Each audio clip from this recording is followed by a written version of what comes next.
Azaroaren 28an, Osakidetzako hauteskundetan, posta bidez eman dezakezu botoa. Honela egiten da. Korreozera joan behar zara bidaltzen dizugun eskaerarekin eta posta ziurtatu bidezko botoa eskatu. Gutunazala irekia darama, zigilua jar diezaioten. Epea, azaroaren 22an, amaituko da.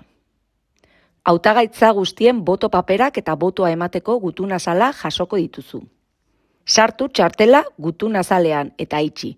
Gutunazal hori beste handiago baten barruan sartu. Zure nana edo aizaren fotokopiarekin batera. Joan korreozera eta bidali mahai koordinatzaileera posta ziurtatu bidez. Gogoratu, korreozek bere denborak dituela eta gutunazala bozketa baino lehen iritzi behar dela. Azkenean, aurrez aurre bozkatu nahi baldin baduzu, egin dezakezu. Esan bozketa mahaian posta bidezko botoa eskatu duzula eta mahaiak itzuli egingo dizu.